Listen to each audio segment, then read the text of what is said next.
संसदेच्या अधिवेशनाचा आज दुसरा दिवस महाराष्ट्र, उत्तर प्रदेश, बंगालसह 15 राज्य आणि केंद्रशासित प्रदेशातील 278 खासदारांचा शपथविधी सोहळा। इंडिया आघाडीच्या खासदारांची सकाळी 10 वाजता बैठक, लोकसभा अध्यक्षपदासाठी रणनीती ठरवणार।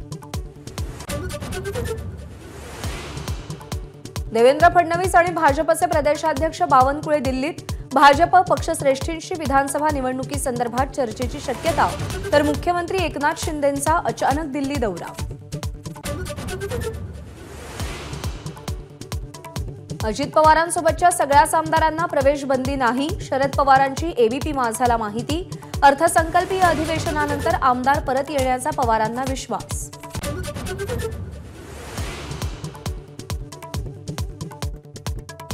राज्यातील प्रत्येक विधानसभा मतदारसंघाचा अहवाल बनवा, राज ठाकरेंचा मनसे नेत्यांना आदेश।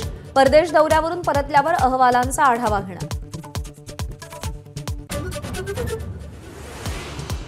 ज्येष्ठ पत्रकार भाऊ तोरसेकरांशी देवेंद्र फडणवीसांची फोनवरून चर्चा, नोटीस पाठवणाऱ्या श्वेता शालिनी यांना समज।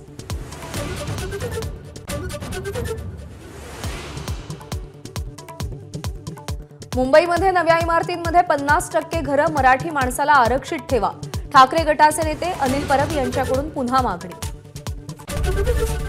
एबीपी माझा, उघडा डोळे बघा नीट।